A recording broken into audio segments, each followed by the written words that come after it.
আরে বিনয়দা যে, কতদিন বাদে তোমাকে দেখতে পেলাম। কেন রে, আমি তো গাঁয়েই থাকি। আর তাছাড়া আমার হোটেলে গেলেই তো আমাকে এমনিতেই দেখতে পাবি। না মানে, অনেকদিন গাঁয়ে ছিলাম না তো, এই তো কদিন হলো এসেছি। ও আচ্ছা, তাই বল। তা শহরে গিয়ে কি করছিলিস এতদিন? আমি তো জানতাম তুই গাঁয়েই থাকিস। হ্যাঁ, দেখতে গিয়েছিলাম দাদা, দেখতে। শহরে নামি দামি সবকিছু দেখতে গেছিলাম। ভাবছি এবার গাঁয়ের মানুষের জন্য কিছু করব। বারে, এ তো অতি উত্তম কথা। তাহলে তো ভালোই হবে মনে হয়। তা কি করবি বলে ঠিক করলি? এই ধরো, যেমন একটা বড় হোটেল করব, গাঁয়ের সব মানুষ ইচ্ছে মতো খাবে। একটা সুপার শপ করে দেব, এক জায়গায় সবকিছুই পাবে সবাই। বেশ বেশ, এ তো খুবই ভালো কথা। তুই তাহলে আমাকেও সাথে নিস কেমন? আমি জানতাম তুমি আমার পাশে থাকবে দাদা। তাহলে এক কাজ করা যাক, তুমি আর আমি আধা আধি বিনিয়োগ করে কাজটা শুরু করে দিই, কি বলো? মানুষের মুখে শুনেছি তুই অনেক বড় চাপাবাজ, কিন্তু আজ একদম নিজ চোখে তা দেখা হয়ে গেল। এসব ভণ্ডামি অন্য কোথাও গিয়ে করে যা যা। যা শালা, কাকে দেব কি বুদ্ধি? কেউ আমার কথা কিছুই মনে করে না।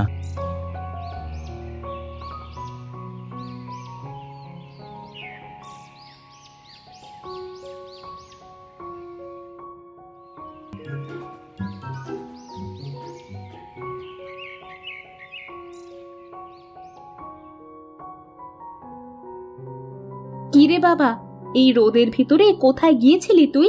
আহারে, গাটা কেমন ঘেমে গেছে। জানো মা, আমার ঘুড়িটা আজকে অনেক দূরে উড়ছিল। অমনি জোরে একটা বাতাস এসে দুম করে সুতোটা কেটে নিয়ে গেল। ভালোই হয়েছে, তা না হলে তো আর এত তাড়াতাড়ি বাড়িতে ফিরতি না।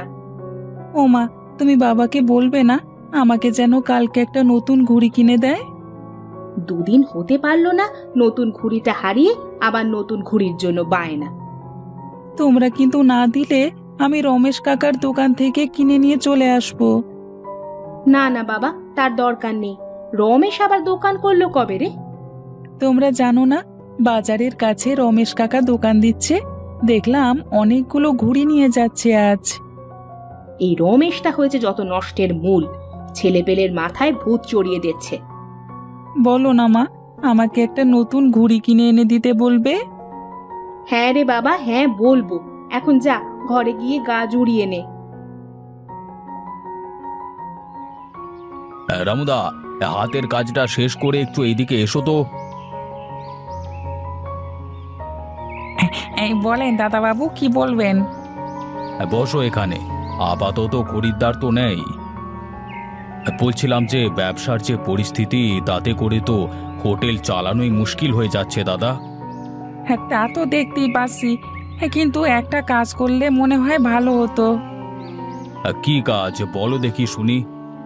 যদি এসবের পাশাপাশি মিষ্টি বিক্রি করা যেত, তাহলে গাঁয়ের লোক মিষ্টি কিনতে শহরে যেত না, আর হোটেলে লোক সমাগমও বেশ ভালোই হতো। বাহ, এটা তো তুমি খুব ভালো কথা বলেছো রামুদা, কিন্তু মিষ্টি বানাবেটাকে? কেন, মাধবদা তো ভালো মিষ্টি বানাতে পারে। যদি আপনি চান তাহলে আমি দাদাবাবুর সাথে কথা বলতে পারি। না না, তার আর দরকার নেই, ও রাজি হবে না। তার চেয়ে না বলাটাই ভালো। দাদাবাবু, সে তো আপনার আপন ভাই। আমার মনে হয় সে আপনার অবস্থার কথা জানলে নিশ্চয়ই চুপ করে থাকবে না। আচ্ছা, আমি একটু ভেবে দেখি। যদি দরকার হয় তাহলে আমি তোমাকে বলবো। তুমি তখন দেখো কিছু করতে পারো কিনা। ঠিক আছে দাদাবাবু, তবে আমার মনে হয় কি, যদি আমার কথা শোনেন তাহলে আবার আমাদের হোটেলে আগের মতো লোকজন আসা শুরু করবে।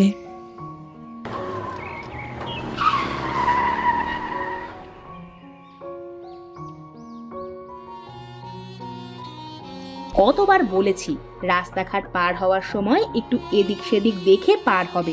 কে শোনে কার কথা? মা, তুমি থামবে? এমনিতেই দেখছো বাবা কষ্ট পাচ্ছে, তার উপর আবার। হ্যাঁ তাই তো, আমি তো সব সময় শুধু চিল্লাচিল্লিই করি। এখন আমাদের কি হবে? এই নাও বৌদিমণি, এখানে দাদা বাবুর 7 দিনের ওষুধ আছে। এত টাকা তুমি কোথায় পেলে রামুদা? কোথায় আর পাবো, এগুলো তো আমার নিজের টাকা। এসব টাকা তো দাদা বাবুই আমাকে দিয়েছে। তাই তার এই খারাপ সময়ে যদি আমার এই টাকাগুলো তার কাজে না লাগে, তাহলে যে আমি মরেও শান্তি পাবো না।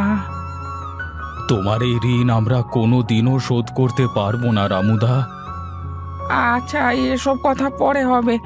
কই গো বৌদিমণি, ওষুধগুলো আগে খাইয়ে দাও। আমি এখন আসি, হ্যাঁ? ওদিকে হোটেল আবার খুলে রেখেই চলে এসেছি তো। দেখলে গিন্নি, তুমি এই যে আমাকে বলো না যে আমি সারা জীবনে কি করেছি, এই হলো তার প্রমাণ। বুঝলাম। তুমি যদি কারো বিপদে পাশে থাকো, তাহলে তোমার বিপদেও তুমি কাউকে না কাউকে ঠিক খুঁজে পাবে। আমি একটু বাইরে থেকে আসছি।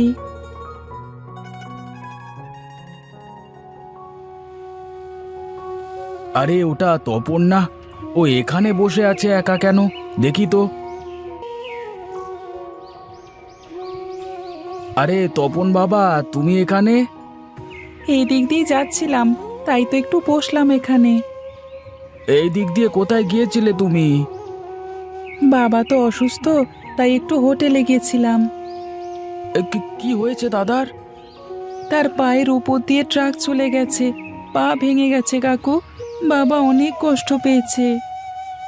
এত বড় একটা ঘটনা ঘটে গেল, অথচ বৌদি আমাদের জানালো না।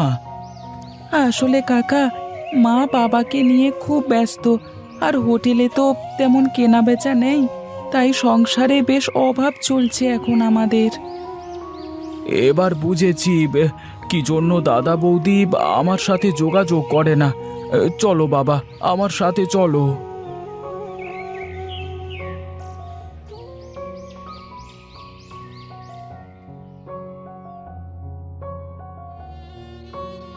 বাবা দেখো, কে এসেছে তোমাকে দেখতে। তোমার সাথে এত বড় ঘটনা ঘটে গেল, আর তুমি আমাকে কিছুই জানালে না। আরে ঠাকুরপো, তুমি? কি আর করব, তোমরা তো মরে গেলেও আমাদের কোনো খোঁজ খবর নেবে না। আসলে কি বলবো, তোমাদের খবর দেওয়ার কথা মাথায় আসেনি। আর যদি তপন বাবার সাথে দেখা না হতো, তাহলে তো কিছুই জানতে পারতুম না। কি করব বল, বাবার ব্যবসাটা বোধহয় আর টিকিয়ে রাখতে পারলাম না রে। আমার ভুলেই আজ এমনটা হলো। না দাদা, এমনটা বলো না। তুমি তো একবার আমাকে বলতে পারতে। আমি ভাবলাম হয়তো তুই এখনো আমার উপর অভিমান করে আছিস, তাই তোকে আর কিছু বলতে যাইনি কখনো। তুমি এমনটা কি করে ভাবলে দাদা? তুমি বিপদে পড়লে আমি চুপ করে বসে থাকবো? এখন তাহলে কি করব বলতো একটু? তোমাকে কিছুই করতে হবে না, তুমি আপাতত শুয়ে বিশ্রাম করো। যা করবার আমি আর রামুদা মিলে করে নেব। তুমি একটু বসো ঠাকুরপো, আমি তোমার জন্য কিছু নিয়ে আসি। না বৌদি, কিছুই লাগবে না। আর আমি এখন আসি, ও বেলায় আমি আর অনু দুজনেই আসবো। রামুদা, একবার এইদিকে এসো তো, তোমার সাথে কিছু কথা আছে। বলেন দাদা বাবু, কি করতে হবে? দাদা, আমি একটু বাইরে যাব, কিছু বাজার করে বাড়িতে দিয়ে তারপর আসবো। ঠিক আছে দাদা বাবু, আপনি নিশ্চিন্তে যান, আমি এদিকটা দেখছি। আরে দাদা, তুমি এই অসুস্থ শরীর নিয়ে আবার কেন আসলে? হাঁটতে পারি কিনা চেষ্টা করতে গিয়ে দেখি পায়ের ব্যথা সব দূর হয়ে গেছে, তাই তো ভাবলাম হোটেল থেকে একটু হেঁটে আসি। না না, তোমার একা আসা উচিত হয়নি দাদা। আমি একা আসিনি, সাথে তপনও এসেছে। কই, তপনকে তো দেখতে পাচ্ছি না। আরে রমেশ যে, কি খবর তোর? এই যে দেখছো ঘুড়িটা, এটা কোথাকার জানো? না না, বল দেখি। এটা হলো আমার দোকানের। আমি এখন ঘুড়ি বিক্রি করি। এলাকার সব ছেলে মেয়ে আমার ঘুড়ি ওড়ায় আকাশে, আমি ওদের মুক্ত পাখির মতো উড়তে শেখাই। পাগলটা শেষমেশ একটা মুদির দোকান করেছে রে মাধব। এখন থেকে হোটেলের সব সদাই পাতি ওর দোকান থেকেই নিস। ঠিক আছে দাদা, তুমি যা বলবে তাই হবে। আর এটা তো এখন দুটো সংসারের একমাত্র রোজগারের জায়গা। দাদা, আমি এখন ভালো হয়ে গেছি। কথায় আছে না, নীতি নিয়ে ব্যবসা না করলে ব্যবসা টেকে না। আমিও তোমার মতো নীতি নিয়ে ব্যবসা করি। ঠিক আছে ঠিক আছে, এখন থেকে তাহলে তোর দোকান থেকেই হোটেলের সব বাজার করব। চলো দাদা, তোমাকে বাড়িতে পৌঁছে দিয়ে আসি। এই নাও দাদা, এই টাকাগুলো রাখো, একেবারে বাজার করে বাড়িতে যাবে। রমেশ, ভালো করে বাড়িতে পৌঁছে দিয়ে আসিস কিন্তু, হ্যাঁ?